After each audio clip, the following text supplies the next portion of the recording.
Una mujer mayor se sienta sola frente a su antigua mesa de comedor, la misma donde crió a 3 hijos, y donde años después esos mismos hijos le dejaron una carpeta para que firmara su propia desaparición. Nadie gritó, nadie lloró. Pero ese día algo en ella se rompió y algo nuevo empezó a nacer.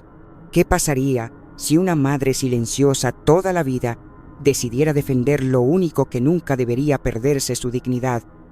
Esta no es una historia de venganza, sino de memoria, de cómo una casa familiar se convirtió en refugio para mujeres olvidadas y de cómo una madre volvió a escribir su propio final.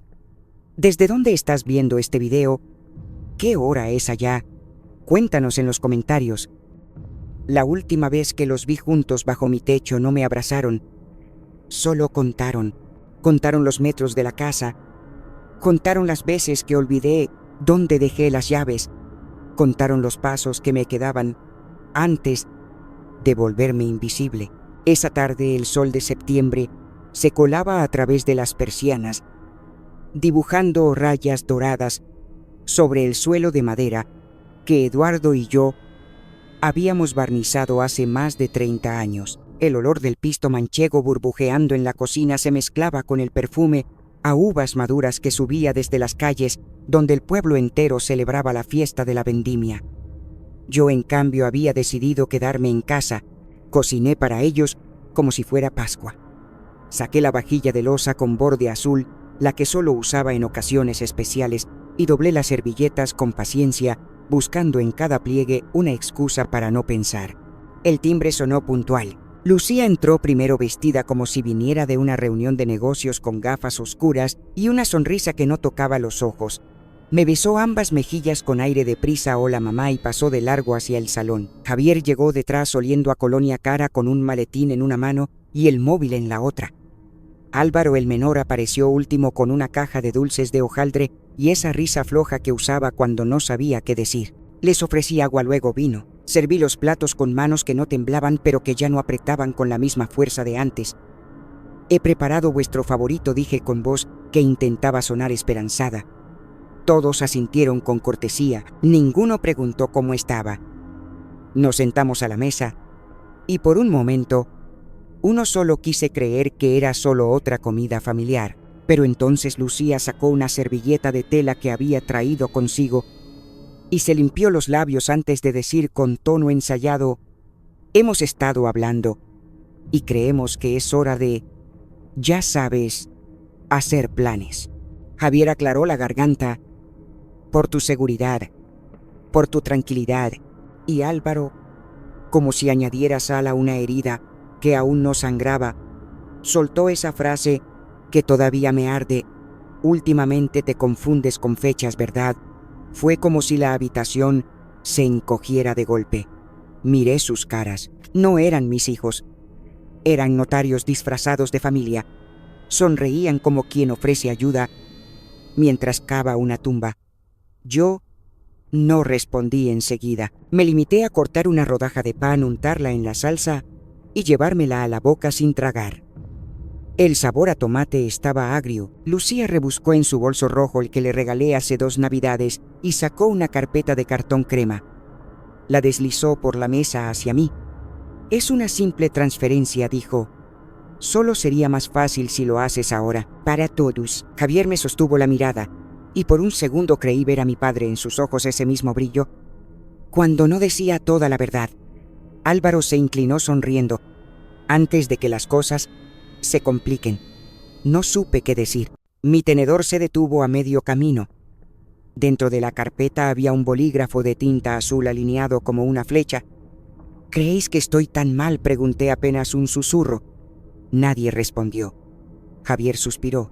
Lucía arrugó el ceño. Álvaro miró a otro lado. Fue entonces cuando, sin saber muy bien por qué, dije lo primero que se me vino a la cabeza: enterré a vuestro padre en esta casa. Aquí os cambié los pañales, os curé las fiebres, luché contra los monstruos que creíais que vivían bajo vuestra cama. Nadie dijo nada. El silencio fue tan denso que pude oír cómo se enfriaba el guiso. Tomás, no Álvaro, se levantó primero. No dramatices. Vale. Siempre dijiste que no querías ser una carga. Carga. Esa palabra me golpeó como una losa. Dejé caer el tenedor.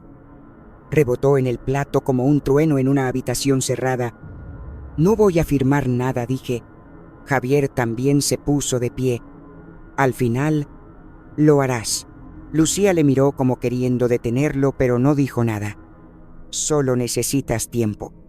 Me quedé quieta. Ni asentí ni negué. Solo cerré los ojos un instante. Cuando los abrí, estaban recogiendo. No besos, no abrazos. Solo puertas que se cierran sin ruido. Volvieron a marcharse como vinieron, juntos pero cada uno desde su propio silencio.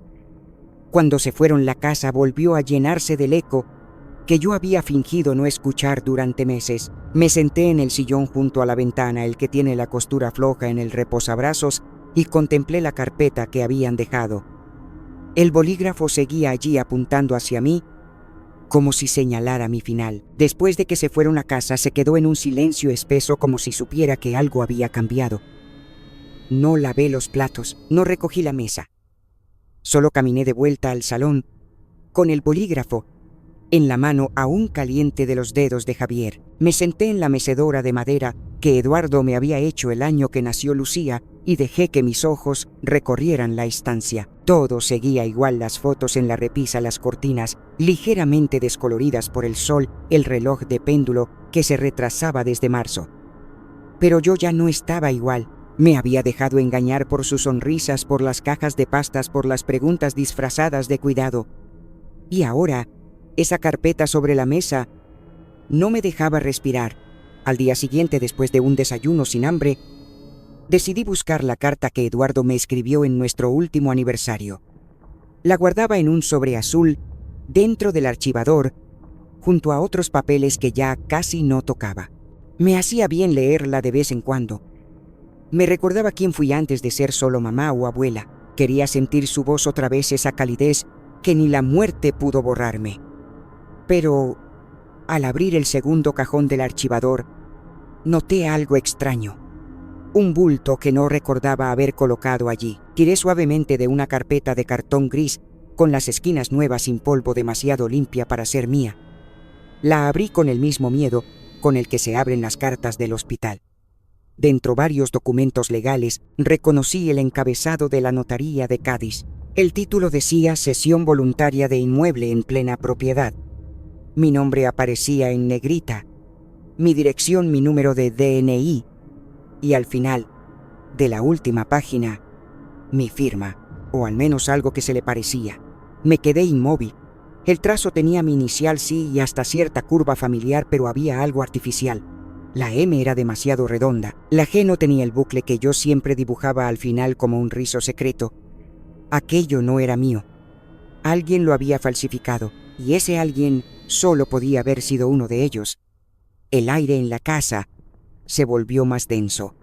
Me senté en el borde de la cama sin poder moverme. Las piernas me temblaban no por la edad, sino por la rabia contenida. Los papeles se deslizaron sobre la colcha como hojas de otoño cayendo fuera de lugar. Intenté respirar, contar hasta 10, pero no me salía la voz. Miré el teléfono sobre la mesilla.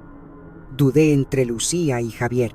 No tenía sentido llamar a Álvaro. Él siempre se quedaba callado cuando más importaba. Marqué el número de Javier. Tardó 3 tonos en responder. Su voz sonó ocupada, casi molesta. «Hola, mamá».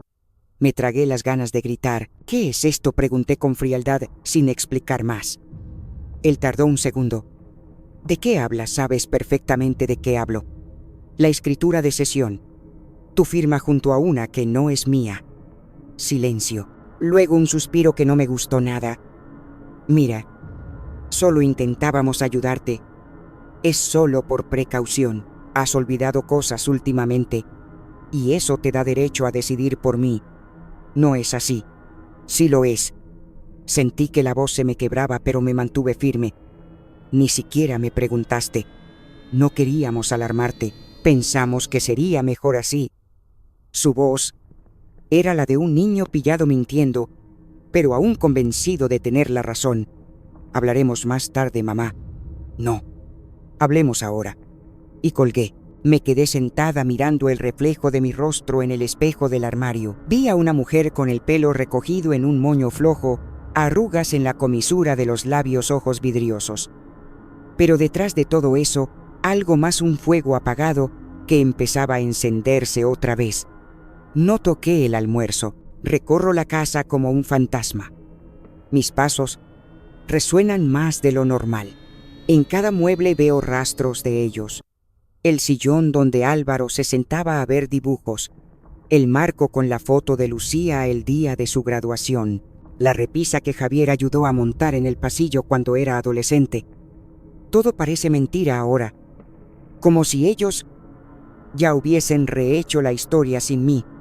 Me siento de nuevo en la sala. Abro una caja de zapatos donde guardo recibos, notas, libretas viejas. Encuentro una factura de gas con mi firma original. La comparo con la del documento falso. Es sutil, pero se nota. La mía tiembla un poco al principio, se suelta al final.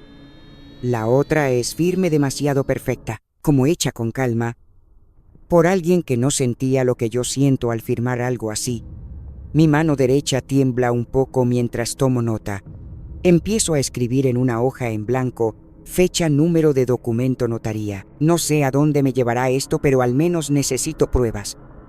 Necesito armar mi propia verdad antes de que me la terminen de borrar.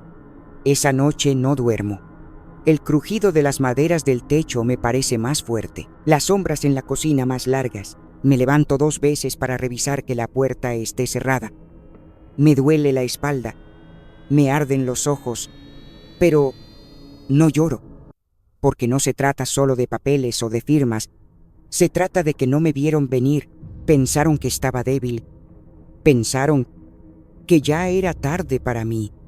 No saben que cuando uno empieza a olvidar, también puede empezar a recordar lo que de verdad importa. Después de revisar los papeles falsificados, supe que tenía que confirmar algo más. Mi cabeza me decía que no, que era exagerada, que quizás todo tenía otra explicación. Pero el cuerpo ya sabía, y no había forma de engañarlo. Esa noche casi no pegué ojo. Di vueltas en la cama escuchando el tic-tac insistente del reloj de la cocina, sintiendo cómo las horas caían sobre mi pecho como pequeñas piedras. A las 7, con el cielo aún gris, llamé a la clínica del Centro Médico de Cádiz y pedí una cita. Me dieron para esa misma tarde. Fue la única vez que agradecí que nadie me acompañara. No quería que me vieran así. No quería testigos para lo que estaba a punto de enfrentar. Tomé el autobús como siempre. Me senté junto a la ventana observando las fachadas blancas del casco antiguo de Jerez, los geranios que colgaban de los balcones, los carteles que anunciaban la recta final de la fiesta de la vendimia. Todo parecía tan vivo, tan lleno de sol, y yo me sentía al margen, como si fuera una sombra que se escapa de su dueño.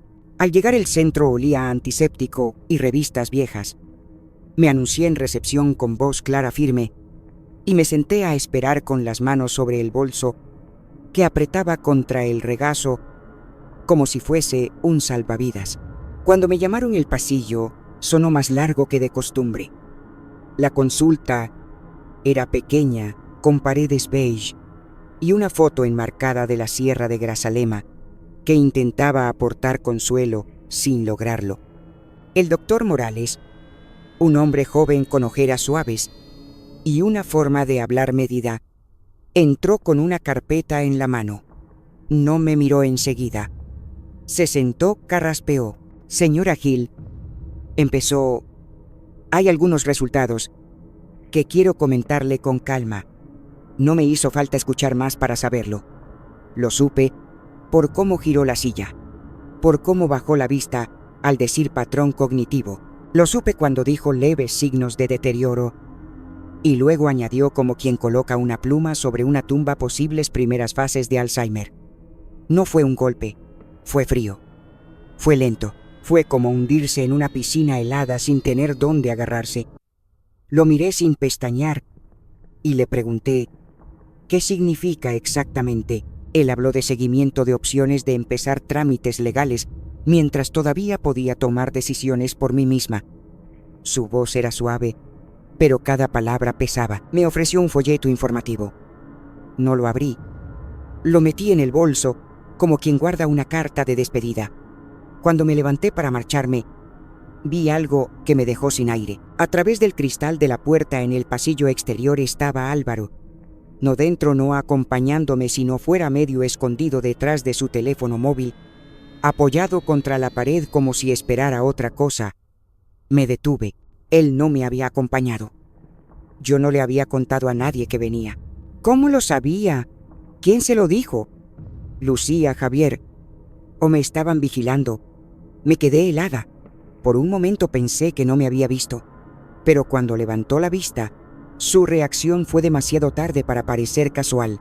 Guardó el móvil en el bolsillo con rapidez y dijo como si nada: «Hola, mamá, solo quería saber cómo estabas, ver cómo te fue». Yo no dije nada al principio. Lo observé, no con ira, ni con miedo, con decepción. Una decepción densa que no cabía en el cuerpo. «¿Cómo sabías que estaba aquí?», pregunté. Él titubeó, bajó la mirada, se encogió de hombros. «Lucía me lo dijo». Mentía. Lo sabía. Me ardía el pecho. No le dije que no se lo había contado a nadie. No lo expuse. Solo asentí levemente. «No pensé que te interesara», solté mirando al frente. En ese momento algo cambió en su rostro, como si de repente se diera cuenta de que no estaba tan desorientada como él pensaba, como si entendiera que no era tan fácil. «Siempre me interesa, mamá», murmuró. «Solo queremos lo mejor para ti». Otra vez esa frase, como si fuera una manta que ya no abriga. Caminamos hacia el coche en silencio. Él se ofreció a conducir. Le dije que no. Lo repitió insistiendo como si yo ya no supiera manejar. Dije que no. Esa fue mi respuesta. Había un tono en mi voz que ni él ni yo reconocíamos. Se echó atrás, sorprendido. Me senté al volante, cerré las puertas y no dije más. Durante el trayecto de regreso, solo se oía el sonido de los neumáticos sobre el asfalto. Ninguna palabra, ninguna música. Solo dos personas en un coche, con un abismo en medio. Al llegar a casa, sentí que algo dentro de mí se había reordenado. Ya no los veía como niños preocupados. No eran hijos atentos. Eran algo más cercano a cuervos, esperando el momento en que yo dejara de luchar. Y entendí lo verdaderamente inquietante. No esperaban que me quebrara. Esperaban que me entregara, que lo hiciera sin ruido, como una mujer que acepta que su tiempo ha pasado. Esa noche, después de que Álvaro murmurara un adiós entre dientes y se fuera, me quedé sentada frente al volante, con las manos firmes sobre él. Vi cómo se alejaba por el retrovisor. El mismo niño que una vez me pidió que le cantara para dormir ahora se alejaba como un extraño. No me moví durante mucho rato. Pensé en Eduardo. Pensé en cómo me dijo un día: «Cuando te quieran silenciar, recuerda quién eras antes de ser madre». Y esa frase me golpeó ahora con más fuerza que nunca. No se trataba de cariño. No se trataba de amor. Se trataba de control. Y no lo iban a conseguir. No sin resistencia. Me quité el cinturón, respiré hondo y caminé hacia la casa con paso lento pero firme. La misma casa donde una vez enseñé a mis hijos a caminar ahora sería el lugar donde yo volvería a sostenerme. Sola sí, pero más lúcida que nunca. No recuerdo exactamente qué me hizo pensar en él. Tal vez fue la forma en que Álvaro me observó en la consulta médica, o cómo Lucía usó palabras suaves para esconder decisiones duras. Tal vez fue Javier con su firma perfecta, pero al día siguiente, mientras colaba el café y miraba el sobre del folleto médico que no había abierto, algo dentro de mí recordó aquella charla comunitaria hace más de un año en la biblioteca de la plaza. Había ido por curiosidad, para no quedarme sola esa tarde. Recuerdo a un joven abogado, delgado con gafas de montura gruesa, que hablaba con un entusiasmo que pocos se detenían a escuchar. Se llamaba Tomás Aguirre. Habló de testamentos, poderes notariales, abusos silenciosos dentro de las familias. La mayoría de las mujeres allí reían bajito, incrédulas. Yo también. Hasta ahora, busqué su tarjeta entre cupones vencidos, clips oxidados y recetas de cocina arrugadas. Estaba allí con una pequeña mancha de aceite en la esquina, pero legible. Marqué el número con dedos tensos. Me contestó él mismo. Su voz era idéntica a como la recordaba Clara, sin adornos. Soy María del Carmen Gil, dije. Necesito hablar, pero en un lugar tranquilo. No preguntó más. Solo me citó esa misma tarde en su despacho encima de una librería pequeña entre una escuela de flamenco y un salón de manicura. Todo quedaba a 2 calles de la parroquia donde se casó mi hermana. Subí las escaleras de madera con la sensación de estar haciendo algo que no se esperaba de mí. La puerta tenía un cartel sencillo: Aguirre, Asociados, Derecho Familiar y Civil. Cuando entré, el olor a café rancio se mezclaba con el barniz de estantería recién instalada. El lugar era pequeño, modesto, con una ventana por la que entraba la luz justa para no parecer fría. Él me recibió con una sonrisa algo torpe y me ofreció té. Le dije que prefería agua. Se sentó frente a mí sin sacar una libreta aún. Cuénteme, por favor. Y así lo hice. Le hablé de la visita de mis hijos, de la carpeta, con el bolígrafo perfectamente alineado, del documento con mi firma falsificada. Le hablé de cómo Javier se quedó con el dinero que mi padre me había dejado en un fideicomiso hace más de una década, de cómo nadie me preguntó nada, de cómo Álvaro apareció en la consulta médica sin que yo lo hubiera mencionado. Me detuve, solo para tragar saliva. No lloré, no me rompí. Era como si por fin, después de tanto tiempo, estuviera relatando una historia ajena, solo que era la mía. Cuando terminé, Tomás no habló enseguida. Cerró los ojos unos segundos. Luego dijo simplemente: «Te creo». «No le creo». Me dijo: «Te creo». Y con eso me di cuenta de que no había venido por soluciones legales. Había venido a recuperar algo más profundo, la certeza de que mi versión también valía, de que no me estaba volviendo loca. Empezamos a trabajar. Primero redactamos un nuevo testamento. Nada complicado, claro, conciso, con cláusulas precisas que reflejaban mi voluntad. Luego anulamos cualquier poder notarial anterior. Esto cierra cualquier intento de representación sin tu autorización directa, me explicó. Me habló de fideicomisos irrevocables, de derechos del otorgante, de cómo blindar legalmente lo que me pertenece. Yo escuché, tomé apuntes, pregunté. Él no se impacientó ni una sola vez. Me explicó cada término sin condescendencia, con una paciencia rara en los abogados que había conocido en otra época. Cuando terminamos la primera sesión, me sentí como si hubiera cambiado los muebles de sitio dentro de mí. Nada nuevo, nada que no fuera mío. Pero ahora cada cosa estaba en su lugar, y ese orden traía paz. Salí del despacho con una carpeta en la mano y un leve temblor en las piernas, pero era diferente al temblor del miedo. Era el temblor de quien empieza a recordar cómo se camina sola. Durante las siguientes semanas mantuve mi rutina habitual: café en la mañana, paseo breve por el mercado, llamadas no contestadas de mis hijos. Respondía con monosílabos cuando lo creía prudente. No me mostraba fría, pero tampoco abierta. Era como si me hubiese convertido en una versión más compacta de mí misma. Una mujer sin grietas. Cuando Lucía apareció un martes con un guiso en un recipiente de vidrio, le sonreí con amabilidad. «¿Y los niños cómo están?», le pregunté con voz suave. Ella dudó un segundo antes de responder, como si mi cortesía la descolocara más que un reproche. Javier me escribió un mensaje escueto.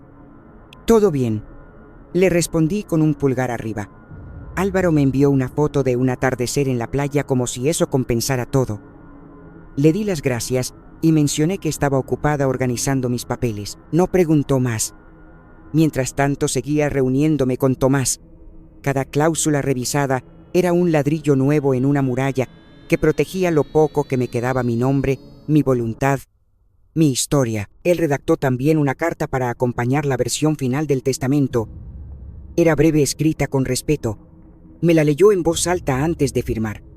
Cuando llegamos a la última línea, No pude evitar pensar en Eduardo. A mis hijos, decía la carta, me habéis enseñado lo que se siente al olvidar. Espero que nunca lo olvidéis. Guardé la carta en una carpeta azul, la misma que había usado para guardar las postales de mis hijos cuando eran pequeños. Aquellas con dibujos torpes y frases mal escritas, llenas de amor. Cerré la cremallera con cuidado como quien cierra una caja de música. Volví a casa al caer la tarde. El cielo estaba cubierto y el aire traía olor a tierra húmeda.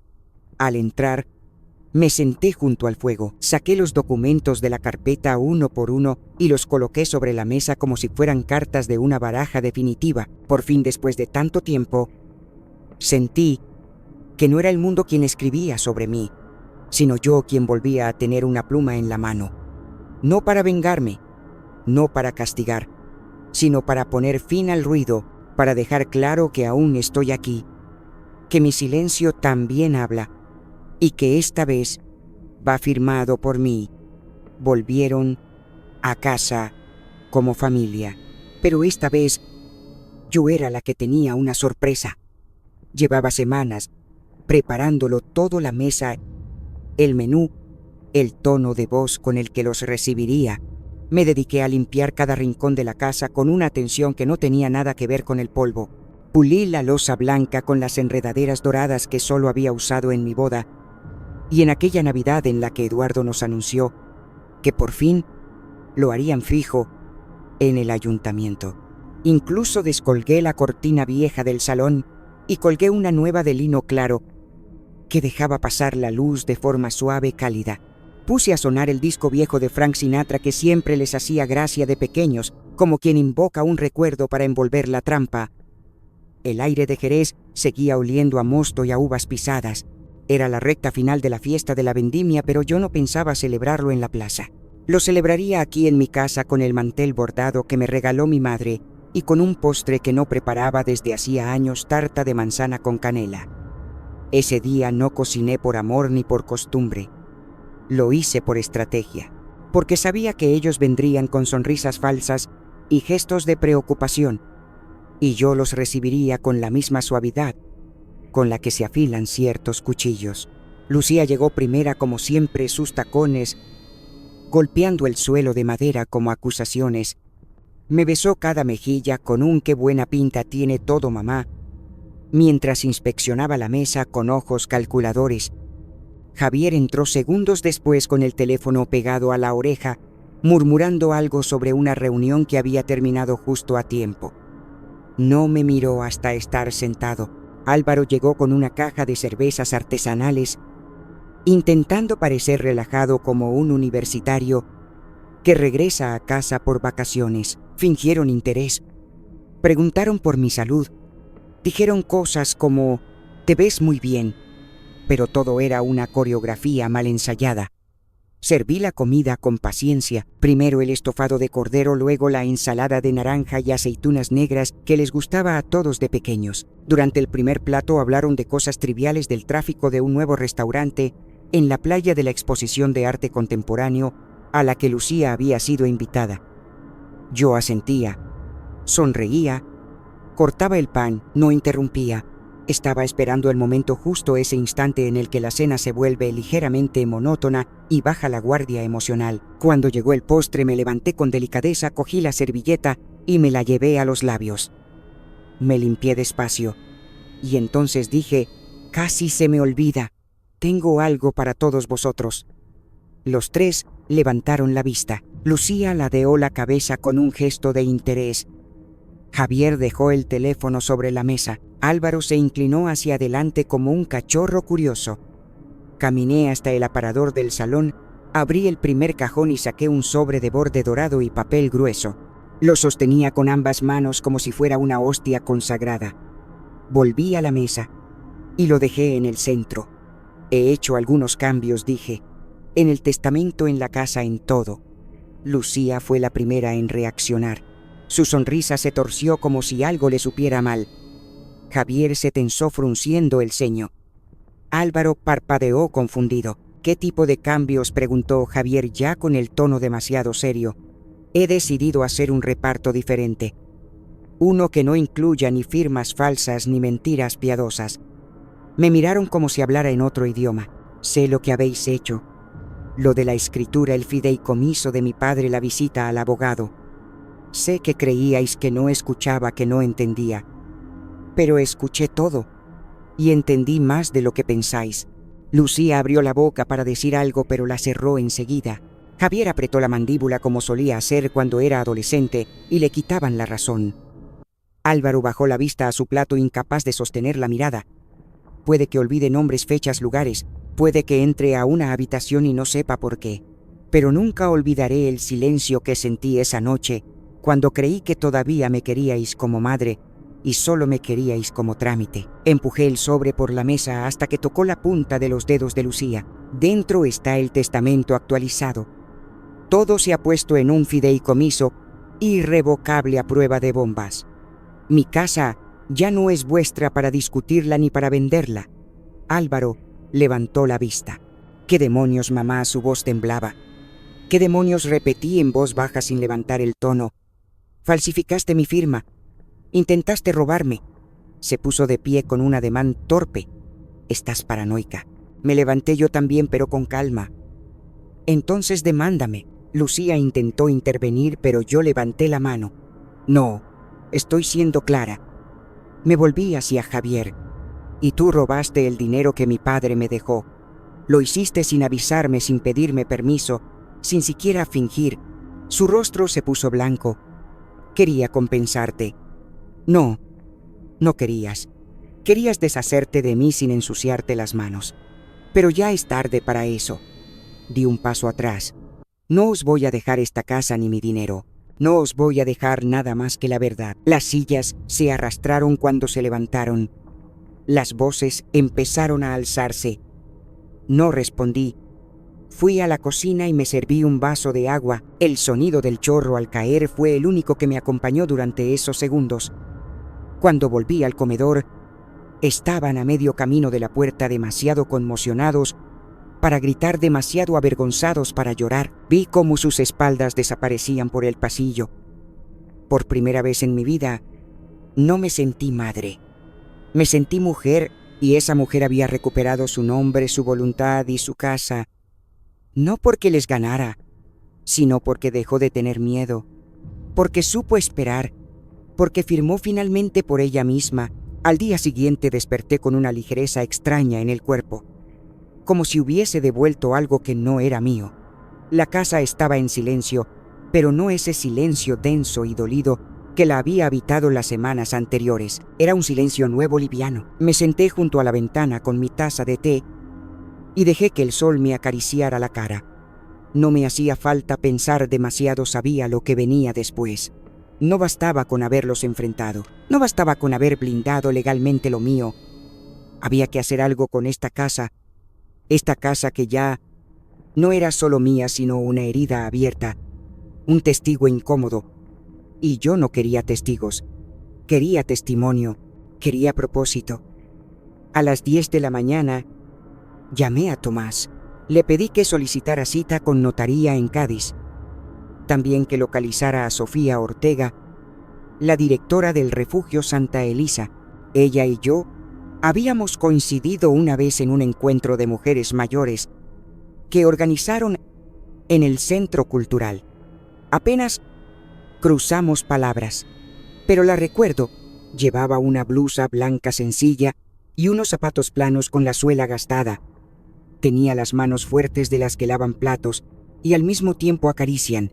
Era la única en esa sala que no hablaba, como si estuviera esperando lástima. Tomás, como siempre, no hizo preguntas. Solo me dijo: «Te llamo en cuanto lo tenga». Y lo tuvo ese mismo día. El despacho notarial en Cádiz tenía un aire serio, con muebles de madera y una lámpara de techo que parecía más antigua que yo. Al llegar Tomás, ya estaba esperándome. Llevaba consigo los documentos que habíamos preparado, el acta de cesión, el acuerdo de traspaso, las cláusulas de uso exclusivo para fines sociales.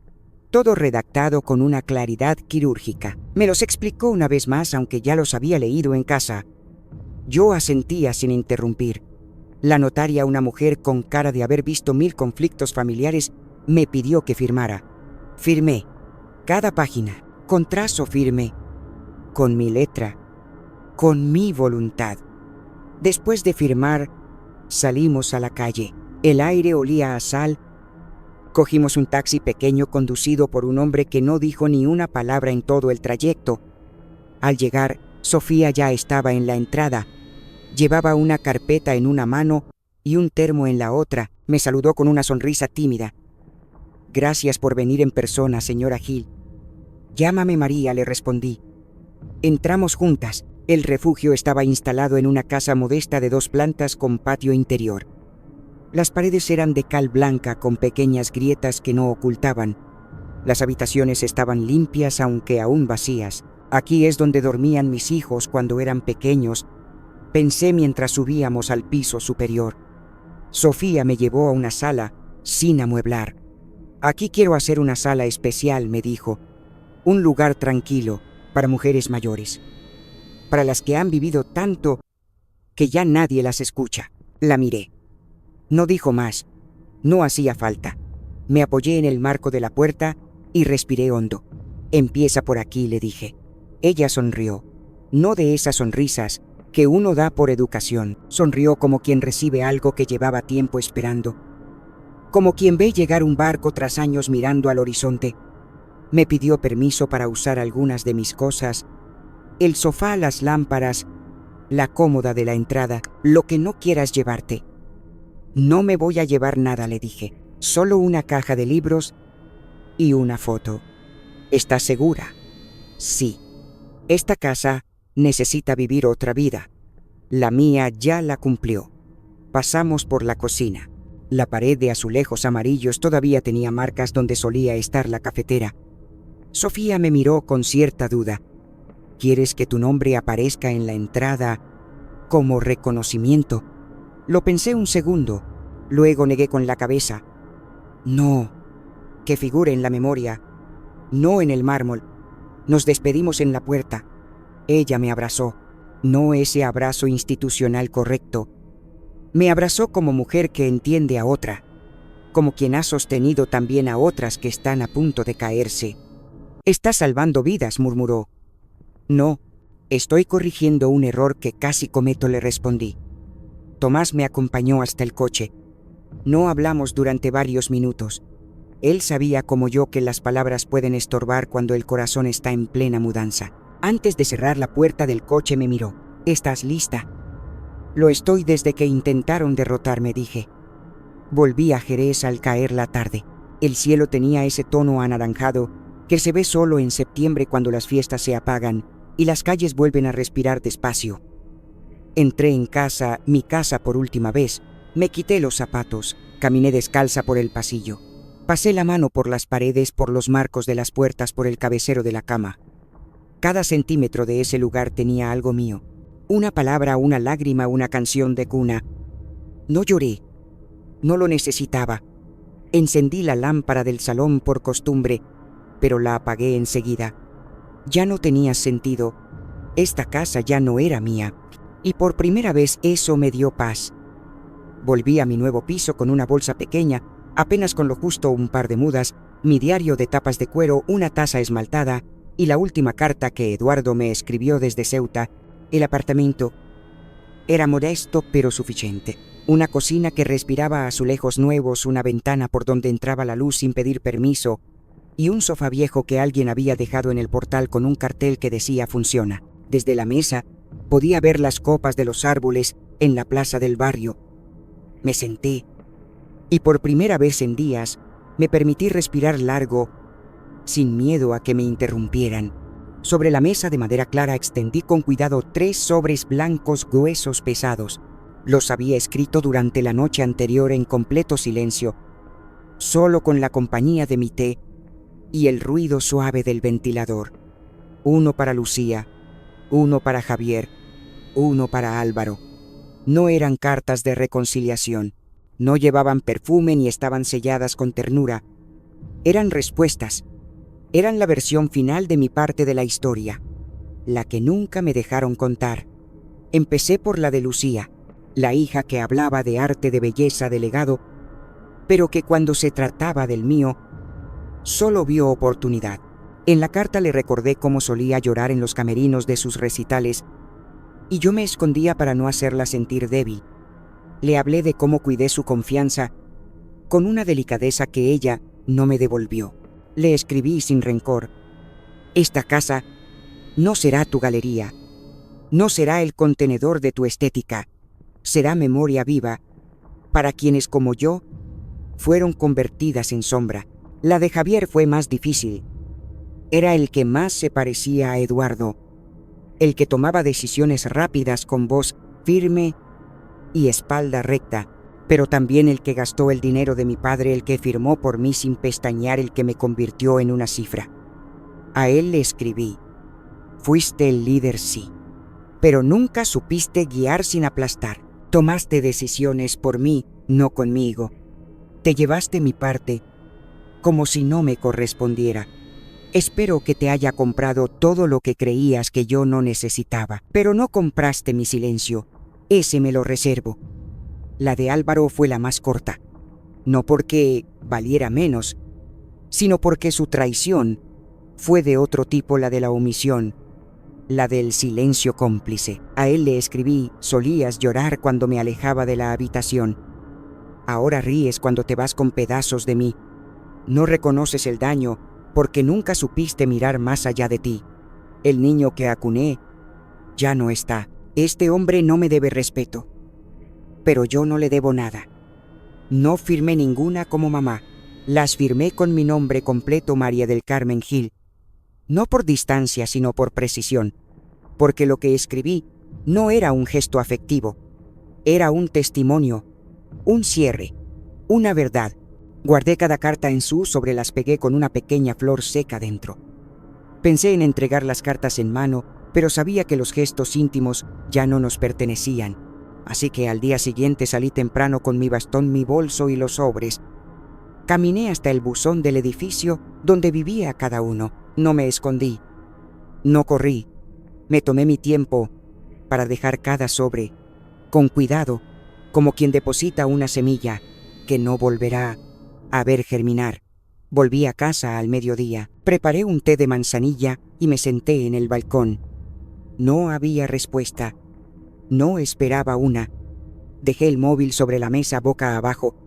No quería vibraciones, ni pitidos, ni mensajes con frases que no cambian nada. Cerré los ojos y pensé en cómo las palabras pueden ser arma o escudo. Las mías no eran ninguna de las dos. Eran espejo, y no todo el mundo está dispuesto a mirarse en él.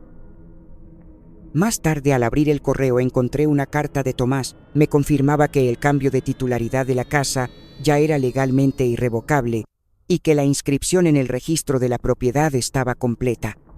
También me adjuntaba una copia certificada del nuevo fideicomiso. Lo leí despacio, línea por línea, como quien repasa una partitura que ya conoce de memoria. Cada frase era un ladrillo más en la muralla que había construido. Una muralla sin ventanas, sí, pero con una puerta solo para quien llegue con respeto. Antes de dormir volví a abrir mi diario. No escribí mucho, solo una frase centrada sin adornos. Hoy firmé lo que nunca me dejaron decir. Cerré el cuaderno, apagué la luz y dormí sin interrupciones por primera vez en semanas. Afuera el barrio ya había apagado sus luces. Adentro mi historia seguía escribiéndose. Pero esta vez por mi el silencio llegó primero como un visitante incómodo. No se anunció, no golpeó la puerta. Simplemente se sentó conmigo en la cocina la mañana después de dejar las cartas. Me preparé un café solo sin azúcar y me senté frente al ventanal con el móvil aún apagado. Afuera las vecinas colgaban ropa en los balcones y en la calle de abajo un niño gritaba buscando su pelota. Todo continuaba, como si el mundo no supiera que había estallado una pequeña guerra familiar en 3 sobres blancos. Alrededor del mediodía, encendí el teléfono. No tardó ni un minuto en sonar. Lucía. Dejé que sonara hasta el final. Luego escuché su mensaje. Su voz era baja, casi rota. No sé qué decir, mamá. Solo no sabía que te habíamos perdido antes de que dejaras de estar. La grabación se cortó. No lloré. Me limité a mirar la pantalla hasta que volvió a oscurecerse. No respondí. La segunda llamada fue de Javier. Su tono, en cambio, era seco, áspero como una piedra lanzada con rabia contenida. Lo hiciste para herirnos. Admítelo. Esto no fue justo. Y colgó sin más. Me quedé sentada inmóvil. Había algo profundamente revelador en esas voces, en cómo cada uno a su manera evitaba lo esencial. Ninguno preguntó por qué. Ninguno dijo lo siento. Solo reacción, solo sorpresa. Como si el hecho de que yo actuara sin avisar fuera la verdadera traición. Como si fuese más ofensivo que yo tomara las riendas que todo lo que ellos habían hecho en mi nombre. Ese mismo día por la tarde salí a caminar. Necesitaba escuchar otros sonidos que no fueran las notificaciones de mi móvil. Crucé la plaza con paso lento. Me senté en una banca bajo un naranjo, cerré los ojos y recordé una escena de hacía muchos años. Lucía aprendiendo a montar en bicicleta, Javier haciendo un castillo de arena, Álvaro aferrado a mi pierna porque no quería soltarme nunca. Y me pregunté en qué momento dejaron de mirarme como la mujer que los cuidaba y empezaron a verme como un trámite, como una carpeta de la que sacar firmas. Volví a casa y puse música clásica, bajito. Me senté en el sofá y escribí en una hoja suelta. Ellos aún piensan que esto fue venganza. No entienden que fue supervivencia. La pegué en el espejo del baño, junto a la foto de Eduardo. Su imagen borrosa por la humedad del tiempo me observaba sin juicio. Con ese gesto suyo de esperar a que terminara de hablar, a veces me parecía que aún podía oír su voz cuando me cepillaba el pelo. No necesitas que nadie te crea para que tengas razón. A la mañana siguiente, Álvaro me envió una foto de su gato dormido en la ventana. Sin comentario, sin saludo, le respondí con un simple «Está bonito», nada más. Él intentó una conversación, pero yo no seguí el hilo. Me preguntó si necesitaba ayuda con las facturas. Le contesté con cortesía, lo tengo todo bajo control. Sabía que detrás de su amabilidad había otra cosa. Curiosidad, vigilancia, medición, como si esperara señales de debilidad. Cerré la conversación y me fui a la cocina. Preparé un guiso de lentejas como los de antes solo para mí. Mientras cocinaba me descubrí tarareando una melodía vieja de esas que una cantaba sin saber de dónde salían. Me sorprendió sentirme tranquila. No feliz, pero sí entera. Era una nueva sensación, la de no deber explicaciones, la de no cargar con la necesidad de reconciliar cada silencio. A la tarde recibí una notificación correo certificado entregado a nombre de Javier. Luego otro, para Lucía. Finalmente Álvaro. Todo había llegado, todo había sido leído. Me senté frente al diario. Abrí una página nueva y escribí sin pensarlo. Las respuestas duelen menos que el vacío de no haberlas dado nunca.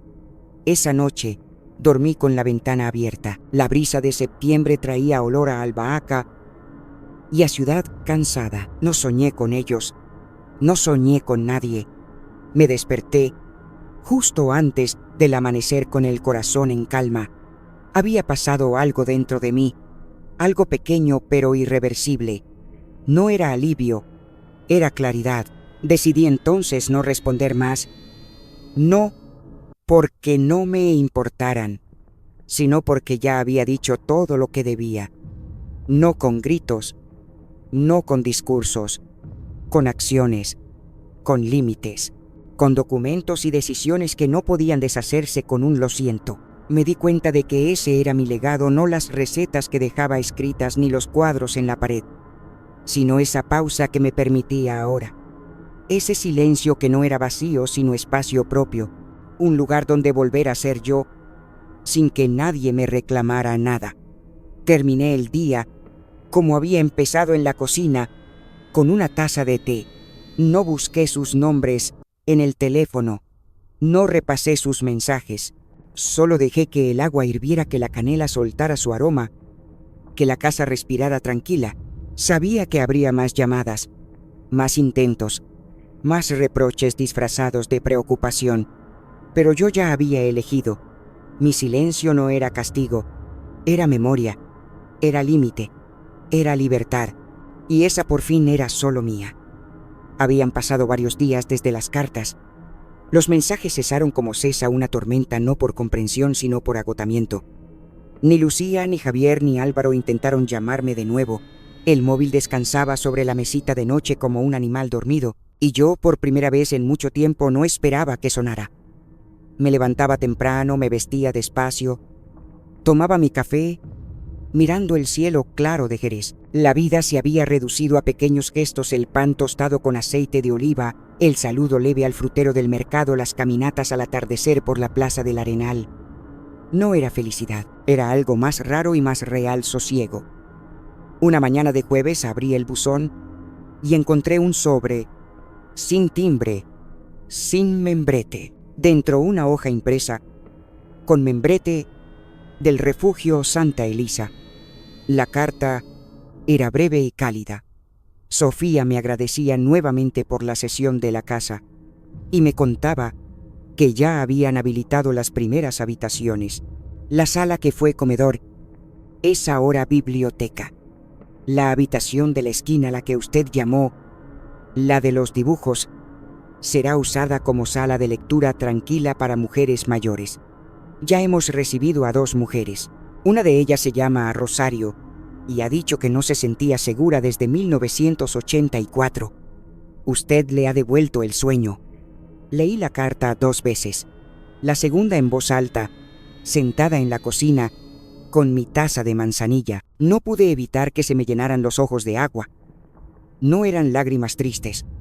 Era como si algo se hubiese soltado en el pecho, como si la culpa, la duda, el cansancio hubieran empezado por fin a irse. Pensé en Rosario, pensé en mí, pensé en cuántas mujeres hay que, como nosotras, pasamos décadas enteras en casas que solo nos ofrecían techo pero no refugio. Guardé la carta en una carpeta azul, luego me acerqué a la estantería y elegí un libro que no había vuelto a tocar desde que Eduardo murió. Era una recopilación de poemas de Antonio Machado, con el lomo ya despegado. Lo abrí al azar y leí: Caminante, no hay camino. Se hace camino al andar. Cerré el libro con cuidado y lo coloqué en una caja pequeña. Decidí que ese sería uno de los que donaré al nuevo refugio. Tal vez Rosario quiera leerlo, tal vez no, pero el gesto es mi manera de decir: aquí empieza algo. Por la tarde salí a hacer la compra. En la frutería una mujer de cabello canoso me tocó el brazo. ¿Es usted la señora de la casa del centro? Me tomó por sorpresa. Asentí. Ella me sonrió con suavidad. Gracias. Mi hija estuvo ahí unos días y volvió diferente, más tranquila. Le sonreí sin saber qué decir. No hice gran cosa, murmuré. Hizo lo que nadie más se atrevió, respondió y se marchó. Esa noche, al llegar a casa, encendí una vela sobre la mesa del comedor. No por religión, sino por memoria. Me senté en silencio, pensé en cada habitación de la antigua casa. Imaginé a Rosario sentada en el sillón donde Álvaro leía cómics. Visualicé a otra mujer tomando té donde Lucía se pintaba las uñas. No me dolía. Al contrario, era como ver un campo después de la siembra, vacío sí, pero lleno de promesas. Luego preparé una lista de libros, mantas, utensilios de cocina que aún tenía guardados. No necesitaba tantas cosas.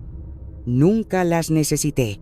Me bastaba con este lugar, este silencio sin juicio, esta ventana que daba al patio de vecinos donde un gato gris dormía sobre una repisa. Me bastaba con saber que esta vez lo que yo había entregado no sería manipulado, ni escondido, ni vendido. Sería usado. Sería cuidado. Antes de acostarme volví a escribir en mi diario. Hoy me agradecieron sin esperarlo. Hoy mi casa respira en otras mujeres. Hoy yo también respiro. Cerré el cuaderno y lo dejé bajo la lámpara. Miré mi reflejo en el cristal de la ventana. El cabello blanco, el rostro sereno, las manos apoyadas una sobre otra. No me reconocía del todo, pero no por olvido, sino porque por fin era nueva. Una versión de mí que no se disculpaba por estar, que no necesitaba pedir permiso para recordar. Afuera la noche era tibia con olor a tierra recién regada. Desde un balcón alguien tocaba una canción suave con guitarra. Yo desde mi silla escuchaba sin prisa. La ciudad seguía. Y yo también. Por fin, me vestí con calma. No para una cita ni por obligación, simplemente porque ese día me pertenecía. Elegí mi blusa blanca con pequeños bordados. En el cuello la planché con esmero. Me recogí el pelo en un moño suelto y me pinté los labios de un tono rojo suave que hacía años no usaba. No porque esperara a nadie, sino porque quería verme reflejada en el escaparate del mundo y reconocerme. Salí de casa temprano. Caminé 1,5 manzanas hasta el refugio Santa Elisa con paso tranquilo firme como quien conoce cada piedra del camino. La ciudad ya se había despertado. Los panaderos cargaban sus cestas con barras recién horneadas. Los perros ladraban desde las ventanas abiertas. Y un murmullo de jazz llegaba desde una radio. En un porche lejano, al llegar al refugio, Sofía Ortega me abrió la puerta con una sonrisa. No había maquillaje en su rostro, solo la claridad de quien duerme bien por dentro. Me abrazó con una calidez que no incomodaba. Terminamos la habitación de arriba, me dijo. Ven a verla. Subimos las escaleras despacio, las mismas donde alguna vez cargué a Lucía dormida, donde Álvaro se sentaba a atarse los zapatos, donde Javier se cayó una vez y lloró como si hubiera perdido una pierna. Ahora las paredes estaban pintadas de blanco limpio con una pequeña baranda nueva para quienes como yo necesitan algo de apoyo. Al llegar al final del pasillo, Sofía abrió una puerta con gesto ceremonioso. Aquí está. La habitación era pequeña pero luminosa, pintada de un amarillo cálido, con cortinas blancas que se movían suavemente con la brisa. Había una cama sencilla con sábanas limpias, una mesita de noche con una lámpara de pantalla redonda, un escritorio de madera clara y una silla mullida en la esquina. En el alféizar de la ventana, alguien había colocado una maceta con romero fresco. El aire olía a cera y jabón. A nuevo pero con historia. Esta es la habitación tranquila, dijo Sofía, para quienes necesitan pensar, respirar, estar solas pero no olvidadas. No respondí.